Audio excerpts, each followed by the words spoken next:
the book now. It is not the origins of poverty which need to be explained. What requires explaining are the things that created and sustained higher standards of living. What do you mean by that? Well, there are actually books with titles and subtitles about the origins of poverty. Well, the entire human species began in poverty.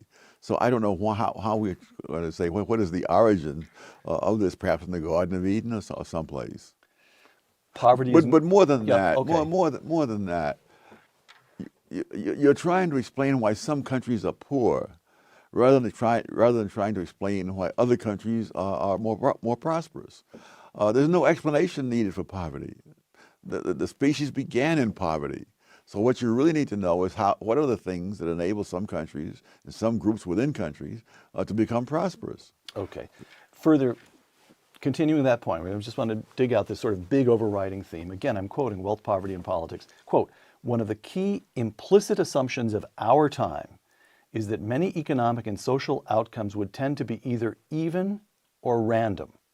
Everybody would finish up in the same place if left to the natural course of events, so that the strikingly uneven and non-random, rich people, rich countries, poor country, the strikingly uneven and non-random outcomes so often observed in the real world imply some adverse human intervention. Close quote. Why has that become an implicit assumption? So common that you need to bat it down again and again in this book. Well, why is that something you have to ask the people who believe that? But if you're asking, does it have any validity? The easy answer is no. That if you start just with geographic things, geography is not even. The rivers of the world are not equally usable by human beings. I'll give you one example. The Zaire River, which starts in Central Africa and goes great distances to the ocean, it has more water than the Mississippi. But it's not as valuable as the Mississippi because it has all sorts of waterfalls, cascades, and so on. So there's only a certain distance you can go on the Zaire River. I mean, it's a more picturesque river, but to an economist, it's awful because it means that you've isolated great numbers of people. In a period of about 150 miles, there are, I forget, some huge number of cascades and waterfalls, adding up to a drop of about 1,000 feet.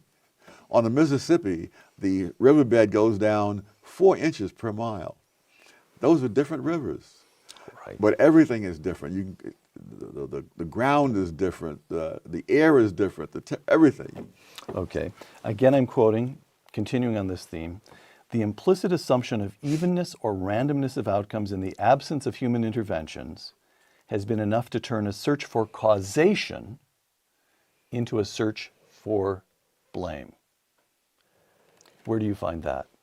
Well, if all the background conditions are such as would lead to equality of outcomes, Right. and you find great inequalities, then somebody must have messed with it. Right. But as economic historian David Landy said, the world has never been a level playing field. It's not a level playing field geographically, culturally, politically, you name it, it's not. All right.